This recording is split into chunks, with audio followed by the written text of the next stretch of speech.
BSc second semester botany, course title archegoniates and plant architecture. यहाँ पर हम BSc second semester botany का syllabus इसमें पढ़ेंगे। यहाँ पर सबसे पहले जो यूनिट नंबर फर्स्ट है जिसे आर्चिगोनिएट्स कहते हैं, तो सबसे पहले हमें आर्चिगोनिएट्स के बारे में पढ़ना है। देखिए आर्चिगोनिएट्स क्या होते हैं। तो आर्चिगोनिएट्स ऐसे प्लांट होते हैं जिनमें फीमेल सेक्स ऑर्गन आर्चिगोनिया का डेवलपमेंट होता है। यानी जो फीमेल सेक्स ऑर्गन आर्चिगोनियम होता है जिस प्लांट में डेवलप होता है, उन सभी प्लांट के ग्रुप को हम आर्चिगोनिएट्स कहते हैं। यानी plants with an archegonium are known as archegoniate plant। Archegonium होता क्या है, तो ये फीमेल सेक्स ऑर्गन होता है। और आर्चिगोनिएट की कैटेगरी में कौन कौन से प्लांट के ग्रुप आते हैं, तो यहाँ पर ब्रायोफाइट्स, टेरिडोफाइट्स और जिम्नोस्पर्म्स, ये जो प्लांट के ग्रुप्स हैं ये सभी आर्चिगोनिएट प्लांट की कैटेगरी में आते हैं। इन सब में आर्चिगोनिया पाया जाता है। अब हम बात कर लेते हैं आर्चिगोनिया के स्ट्रक्चर के बारे में। तो यहाँ पर इस फिगर में आप देख पा रहे हैं ये फ्लास्क शेप्ड स्ट्रक्चर्स जो थैलस पर बन रहा है, इसी फ्लास्क शेप्ड स्ट्रक्चर्स को क्या नाम देते हैं, आर्चिगोनियम। इस आर्चिगोनियम को यहाँ पर अगर हम डिटेल में इसका स्टडी करें तो इसमें एक ऊपर वाला ये इतना जो है ये नैरोअर पार्ट होता है। यानी ऊपर वाला ये कैसा पार्ट होगा, नैरोअर। और इस नैरोअर पार्ट को नेक कहा जाएगा, इसे नेक कहा जाएगा। और ये जो नीचे फूला हुआ भाग होता है इसे किस नाम से जानते हैं, वेंटर के नाम से जानते हैं। तो नेक और वेंटर ये दो रीजन पाए जाते हैं किसमें, आर्चिगोनियम में। और ये फीमेल सेक्स ऑर्गन है तो इसमें क्या पाया जाता है, एग पाया जाता है। उसके बाद इसमें वेंट्रल कैनाल सेल भी पाया जाएगा, उसके बाद नेक कैनाल सेल भी पाया जाता है, उसके बाद यहाँ पर कबर सेल भी होते हैं। तो इस तरह से ये आर्चिगोनियम का स्ट्रक्चर है। और आर्चिगोनियम को बियर करने वाले या जिस प्लांट में आर्चिगोनियम का डेवलपमेंट होता है उन सभी प्लांट को हम आर्चिगोनिएट प्लांट कहते हैं। अब आर्चिगोनिएट प्लांट का हम आगे जो है यूनिक फीचर समझ लेते हैं। तो यहाँ पर हम बात करते हैं यूनिक फीचर्स ऑफ आर्चिगोनिएट्स। आर्चिगोनिएट्स का यूनिक फीचर क्या है, तो सबसे पहले हम बात करते हैं आर्चिगोनिएट्स की जो ओरिजिन है ये किससे हुई है, जो originated from A monophyletic group of aquatic green algae. Aquatic green algae से इसकी उत्पत्ति हुई है। और जैसा कि आप लोगों ने पहले ही इसको देख लिया है कि इसमें फीमेल सेक्स ऑर्गन क्या होता है, आर्चिगोनियम होता है। और मेल सेक्स ऑर्गन की अगर बात करें तो मेल सेक्स ऑर्गन क्या होता है, इसमें एंथ्रेडियम होता है। उसके बाद presence of chloroplast containing chlorophyll A, chlorophyll B और कैरोटीन। यानी आर्चिगोनिएट प्लांट्स के क्लोरोप्लास्ट में क्लोरोफिल ए, क्लोरोफिल बी और कैरोटीन ये फोटोसिंथेटिक पिगमेंट हैं जो पाए जाते हैं। Presence of multicellular gametophytic and sporophytic generation. यानी आर्चिगोनिएट प्लांट्स की लाइफ में दो जनरेशन पाया जाएगा, एक गैमेटोफिटिक और एक स्पोरोफिटिक। यहाँ पर बात करते हैं गैमेटोफिटिक जनरेशन जो होता है वो हैप्लॉइड होता है और जो स्पोरोफिटिक जनरेशन होता है वो डिप्लॉइड होता है। यहाँ पर एक प्लांट बॉडी को हम देख सकते हैं, ये फ्यूनेरिया की प्लांट बॉडी है जो ब्रायोफाइटा का मेंबर है।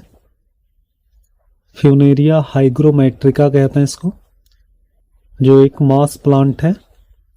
तो यहाँ पर आप देखते हैं इसमें क्या पाया जा रहा है, ये जो लीफ लाइक स्ट्रक्चर्स दिख रहा है और स्टेम लाइक स्ट्रक्चर्स है और ये रूट लाइक स्ट्रक्चर्स आपको दिख रहा है। तो रूट लाइक स्ट्रक्चर्स को राइजोइड्स कहते हैं। उसके बाद ये राइजोइड्स हो गया, फिर मेन एक्सिस है इसका जो स्टेम होता है इसका, उसके बाद इसमें लीव्स होता है। तो रूट स्टेम और लीफ लाइक स्ट्रक्चर्स वाली जो प्लांट बॉडी है उसको क्या नाम देते हैं? गैमेटोफाइट कहते हैं। अब इस गैमेटोफाइट में सेक्स ऑर्गन बनेगा, फर्टिलाइजेशन होगा और जाइगोट के डेवलपमेंट से एम्ब्रियो बनेगा और एम्ब्रियो के ग्रोथ से यहाँ पर सीटा और कैप्सूल वाला स्पोरोफाइट बनता है। यानी स्पोरोफाइट इसी गैमेटोफाइट के ऊपर फर्टिलाइजेशन के बाद बनता है। तो इस तरह से जो आर्चिगोनिएट प्लांट्स होंगे उन सभी में ये 2 जनरेशन देखने को मिलता है। नेक्स्ट पढ़ते हैं हम ब्रायोफाइटा के बारे में। तो ब्रायोफाइटा का सबसे पहले हम इंट्रोडक्शन देखते हैं। तो इंट्रोडक्शन की बात करें तो ये ग्रीक भाषा का शब्द है ब्रायोन। ब्रायोन मतलब मॉस होता है, फाइटॉन मतलब प्लांट्स होता है। यानी मॉस लाइक प्लांट होता है, यानी ऐसे प्लांट जिसमें रूट स्टेम और लीव्स तो मिलता है लेकिन वो ट्रू नहीं होता है, यानी उसमें जो वेस्कुलर बंडल होता है वो एब्सेंट होता है। यानी जाइलम और फ्लोएम का निर्माण इन प्लांट्स में नहीं होता है, इसलिए इसमें ना तो ट्रू रूट पाया जाता है, ना तो ट्रू स्टेम और ना ही ट्रू लीव्स पाया जाता है। केवल इन सभी के जैसी संरचना मिलती है, इसीलिए इनको हम मॉस प्लांट कहते हैं। यहाँ पर हम बात करते हैं टर्म ब्रायोफाइटा की। तो ब्रायोफाइटा जो शब्द है वो रॉबर्ट ब्राउन के द्वारा 1864 ईस्वी में दिया गया।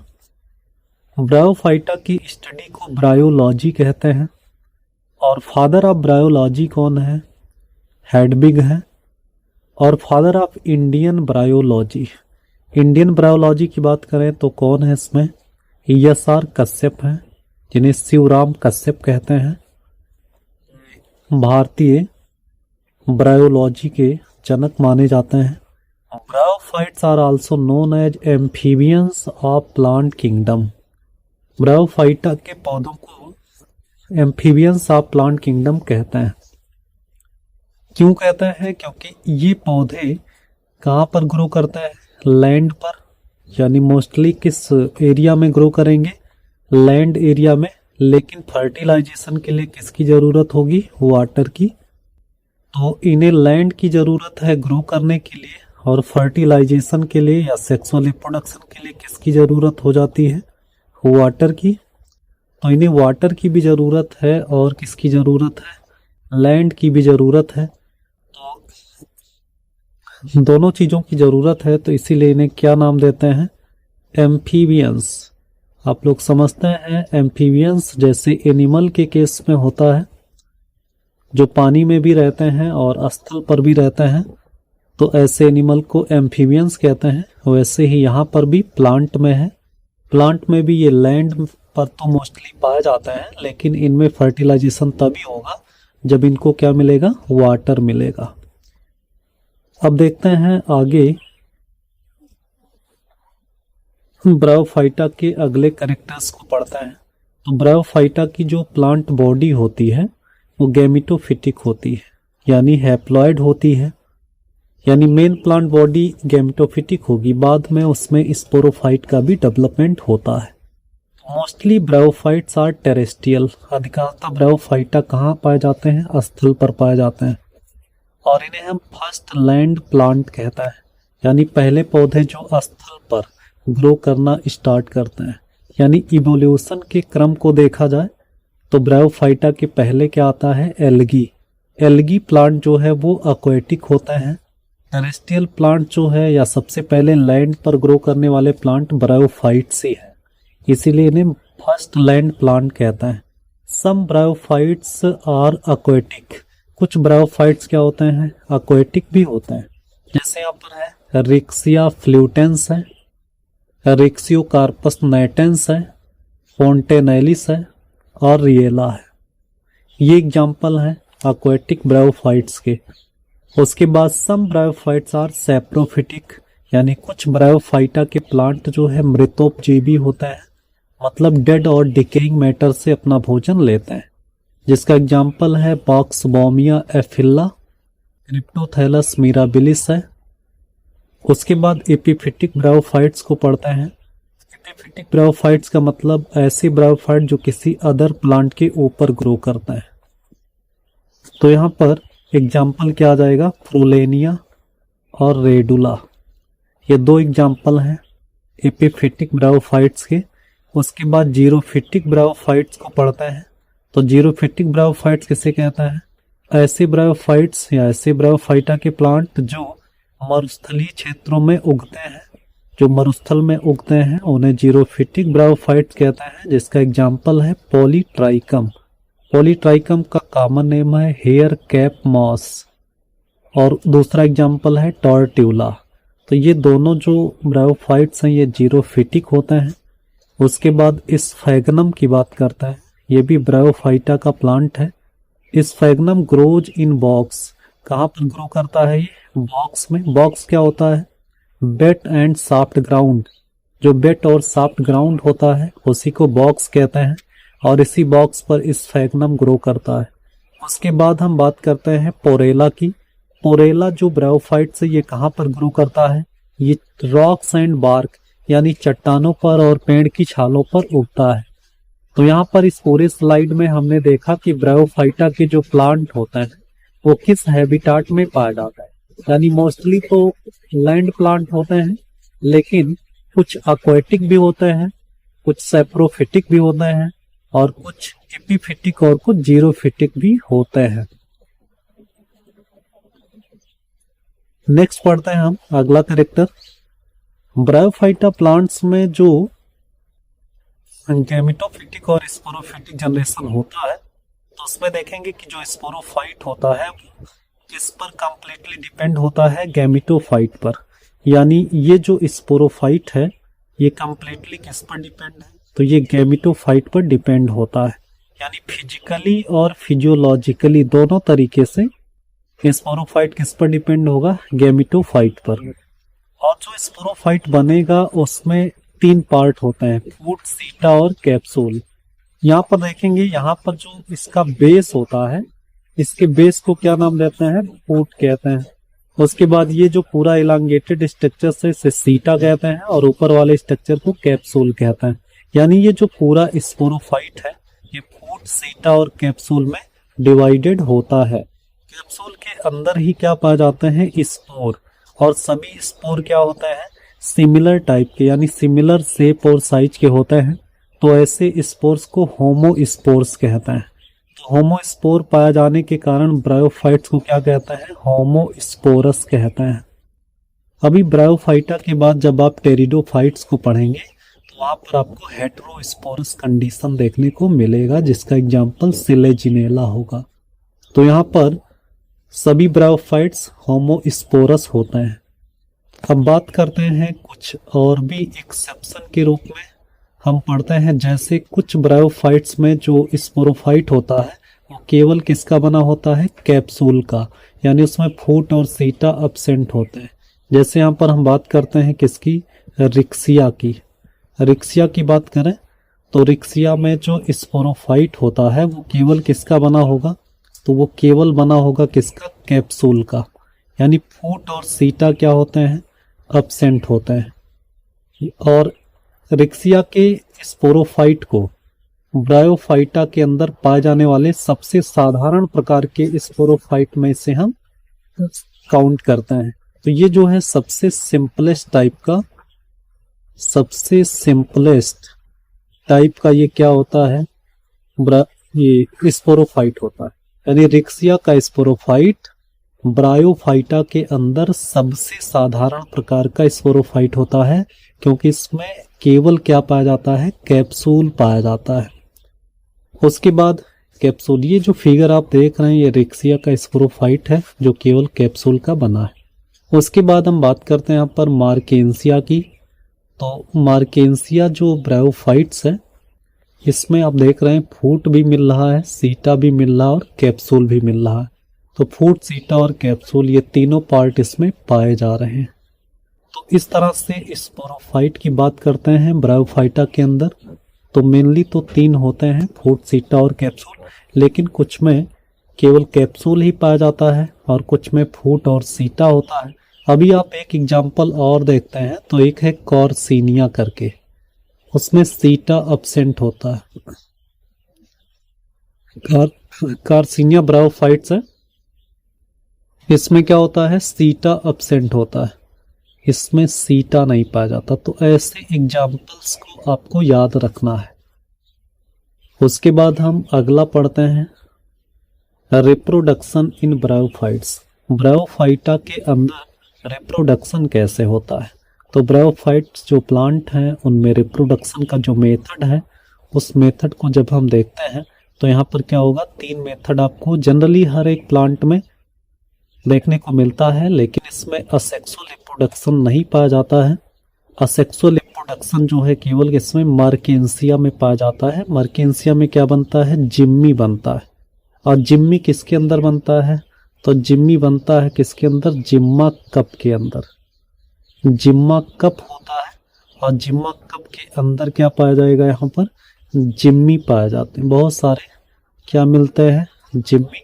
और इसी जिम्मी से जो है न्यू थैलस का निर्माण होता है। नए थैलस जो है या नई प्लांट बॉडी जो है वो जिम्मी के थ्रू बनती है।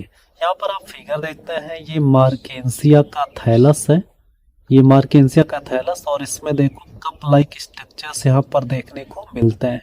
इस फिगर को देख लीजिए आप लोग, यहाँ पर ये कप लाइक स्ट्रक्चर्स मार्केंसिया में, यहाँ पर ये कप लाइक स्ट्रक्चर्स है, ये कप लाइक स्ट्रक्चर्स ऐसे। इसी पार्ट को या इसी संरचना को क्या नाम देते हैं, इसी संरचना को हम जिम्मा कप कहते हैं। और जिम्मा कप को अगर देखें तो यहाँ पर ये देख रहे हैं आप लोग, ये सेक्शन में इसको दिखाया गया है। जिम्मा के अंदर ये तमाम जो है क्या पाए जाते हैं, इससे जिम्मी पाए जाते हैं। एक जिम्मी को अगर हम देखें तो ये ऐसे, इसमें एक स्टॉक होता है और ये पूरी बॉडी जिसमें ये नॉच पाए जाता है। नॉच के ऊपर वाले सेल्स में आयल सेल्स होते हैं और नीचे वाले में राइजॉइड सेल पाए जाते हैं। इसी के आगे ग्रोथ से नए थैलस का निर्माण होता है। तो ये असेक्सुअल रिप्रोडक्शन का मेथड है जो मार्केंसिया में पाया जाता है। मोस्ट इम्पोर्टेंट स्ट्रक्चर बनता है जिसे हम जिम्मा कप कहते हैं, और जिम्मा कप में अनेक जिम्मी पाए जाते हैं। बात करते हैं हम वेजिटेटिव रिप्रोडक्शन की। तो ब्रायोफाइटा में जो वेजिटेटिव रिप्रोडक्शन होता है उसके कई मेथड हैं, जैसे यहाँ पर progressive death and decay of thallus, यानी थैलस का डेथ और डिके होता जाएगा और जैसे ही ये मिडरिप तक पहुंचेगा तुरंत नए थैलस का निर्माण कर देगा। उसके बाद एडवेंटिटियस ब्रांचेस के थ्रू होता है। फिर बल्बिल्स जैसी संरचना बनती है। प्रोटोनिमा के द्वारा नए प्लांट बॉडी का निर्माण होगा। ट्यूबर्स बनते हैं। उसके बाद फ्रेगमेंटेशन के द्वारा नई प्लांट बॉडी का निर्माण होता है। तो इस तरह से वेजिटेटिव रिप्रोडक्शन का ये मेथड होता है जो ब्रायोफाइटा के केस में पाया जाता है। नेक्स्ट है सेक्सुअल रिप्रोडक्शन। तो सेक्सुअल रिप्रोडक्शन यहाँ पर आप देखेंगे तो ये कैसा होता है, तो एडवांस्ड oogamous टाइप का होता है। एडवांस्ड oogamous टाइप का सेक्सुअल रिप्रोडक्शन। ये एडवांस oogamous क्या होता है, oogamous का मतलब कि मार्फोलॉजिकली क्या होता है, डिसिमिलर टाइप के गैमीट होते हैं, यानी एक मेल गैमीट जो मोटाइल होता है जिसे एंथ्रोजॉइड कहता है, और एक फीमेल गैमीट जिसे एग कहता है जो आर्चिगोनिया के वेंटर वाले पार्ट में पाया जाता है। यहाँ पर आप देखते हैं ये जो फिगर है, ये फिगर किसका है, तो ये फिगर है एंथ्रीडियम का। ये एंथ्रीडियम का फिगर है और ये फिगर जो है आर्चिगोनियम का है। तो ये दोनों सेक्स ऑर्गन जो है ब्रायोफाइटा के प्लांट में पाए जाते हैं। अब देखते हैं एंथ्रीडियम के अंदर क्या बनेगा। तो एंथ्रीडियम के अंदर यहाँ पर देखो स्पोर मदर सेल होता है, और स्पोर मदर सेल में आपको समझना है कौन सा डिवीजन होता है, तो मियोसिस होता है। ब्रायोफाइटा के केस में आपको समझना है स्पोर मदर सेल में क्या होगा, मियोसिस, और मियोसिस होने से क्या बनेगा, यहाँ पर देखिए स्पर मदर सेल कहो या स्पोर मदर सेल बात एक ही है, क्योंकि एंथ्रोजॉइड ही बनेगा। तो इसके अंदर क्या बनेगा, यहाँ पर एंथ्रोजॉइट्स, कुछ ऐसे स्ट्रक्चर्स में एंथ्रोजॉइट्स बनते हैं। और ये आपको समझना है कि ब्रायोफाइटा के केस में जो मेल गैमीट जिसे एंथ्रोजॉइड कहता है, एंथ्रोजॉइड क्या होता है, बाईफ्लैजिलेटेड होता है और ये मोटाइल होता है। कैसा होगा, बाईफ्लैजिलेटेड और मोटाइल। अब ये जो एंथ्रोजॉइड्स है इसको कहाँ फ्यूज करना है, यहाँ एग से फ्यूज करना है। तो ये क्या होगा, ये जो है ट्रांसपोर्ट किया जाएगा किसके पास, यहाँ पर ये इसके नेक रीजन के पास। और किसके द्वारा ट्रांसपोर्ट होगा, तो आपको समझना है यहाँ पर वाटर नेसेसरी होगा, वाटर के द्वारा ही इसका ट्रांसपोर्टेशन होगा। ट्रांसपोर्ट, वाटर ट्रांसपोर्ट के द्वारा एंथ्रोजॉइड पहुंचेगा यहाँ पर और फिर इसकी एंट्री हो जाएगी यहाँ पर और यहाँ फ्यूज करके क्या बना लेगा, जाइगोट। इस प्रकार के रिप्रोडक्शन को क्या कहते हैं हम, ये एडवांस्ड ओगैमस टाइप का सेक्सुअल रिप्रोडक्शन होता है, जिसमें आपने देखा कि water is necessary for sexual reproduction और फर्टिलाइजेशन, यानी वाटर की जरूरत है, बिना वाटर के एंथ्रोजॉइड आर्चिगोनिया तक नहीं पहुंच पाएगा। अगर हम लाइफ साइकिल को देखते हैं तो ब्रायोफाइटा के केस में जो लाइफ साइकिल है, यहाँ पर आप समझते हैं मेल प्लांट बॉडी तो गैमिटोफिटिक होती है। तो यहाँ पर देखते हैं आप लोग, ये मेल गैमिटोफाइट है और ये फीमेल गैमिटोफाइट है। मेल गैमिटोफाइट में क्या बनता है, एंथ्रीडियम, और फीमेल गैमिटोफाइट में क्या बनेगा, आर्चिगोनियम। एंथ्रीडियम के अंदर यहाँ पर क्या बनेगा, स्पर्म, स्पर्म को ही एंथ्रोजॉइड कहता है। उसके बाद यहाँ पर आर्चिगोनियम के अंदर क्या रहेगा, एग रहेगा। उसके बाद क्या होगा कि जो एंथ्रीडियम है वो आर्चिगोनियम तक वाटर ट्रांसपोर्ट के थ्रू पहुंचेगा और वाटर ट्रांसपोर्ट के थ्रू पहुंच करके यहाँ पर क्या करेगा, फ्यूज करेगा। ये आप लोग पहले इसको अभी समझ चुके हैं। तो ये जो है यहाँ पर फ्यूज करेगा तो क्या बनेगा, ये डिप्लॉयड जाइगोट बनेगा, डिप्लॉयड जाइगोट बनेगा। डिप्लॉयड जाइगोट से यहाँ पर किसका निर्माण होगा, एम्ब्रियो का। अब ये जो एम्ब्रियो है, इस एम्ब्रियो से किसका निर्माण होगा, यहाँ पर स्पोरोफाइट का, स्पोरोफाइट का निर्माण होगा। यानी गैमिटोफाइट पर ही तो आर्चिगोनिया होते हैं, इसीलिए आर्चिगोनिया से ही या आर्चिगोनिया के अंदर ही एम्ब्रियो होता है और एम्ब्रियो के डेवलपमेंट से किसका निर्माण होगा, स्पोरोफाइट का। स्पोरोफाइट में जो कैप्सूल होता है उसी कैप्सूल में पाया जाता है स्पोरेंजियम, और स्पोरेंजियम में क्या होता है, स्पोर मदर सेल होता है। और स्पोर मदर सेल में क्या होता है, मियोसिस, और मियोसिस होने से यहाँ पर क्या बनेगा, स्पोर। अब स्पोर का आगे माइटोसिस के द्वारा क्या होगा, जर्मिनेशन, जिससे यहाँ पर कुछ ऐसे स्टेम लाइक स्ट्रक्चर्स बनेगा और जिसे क्या नाम देते हैं, प्रोटोनिमा। अब इसी प्रोटोनिमा से आगे चल करके किसका निर्माण हो जाएगा, मेल गैमिटोफाइट और फीमेल गैमिटोफाइट का। अब आप देखते हैं कि अगर मेन प्लांट बॉडी गैमिटोफिटिक है तो ये क्या होती है, हैप्लॉयड होती है। यहाँ पर यन से लिखते हैं, यहाँ पर क्या होगा, यन होगा, हैप्लॉयड। यहाँ पर भी क्या होगा, ये भी यन, हैप्लॉयड होगा। उसके बाद जो एंथ्रीडियम बनेगा वो भी क्या होगा, एंथ्रीडियम भी हैप्लॉयड होगा। आर्चिगोनियम भी क्या होगा, हैप्लॉयड होगा। जो स्पर्म बनेगा वो भी हैप्लॉयड होगा, जो एग बनेगा वो भी हैप्लॉयड होगा। लेकिन स्पर्म और एग, स्पर्म को एंथ्रोजॉइड कहता है, तो स्पर्म और एग का जब फ्यूजन होगा तो यहाँ पर क्या बनेगा, डिप्लॉयड जाइगोट। तो जाइगोट क्या हो जाएगा, यहाँ पर टोयन हो जाएगा, जाइगोट टोयन हो जाएगा। एम्ब्रियो भी क्या हो जाएगा, यहाँ पर टोयन। आप समझ पा रहे हैं, स्पर्म और एग के फ्यूजन से यहाँ पर टोयन स्ट्रक्चर यानी जाइगोट बनेगा।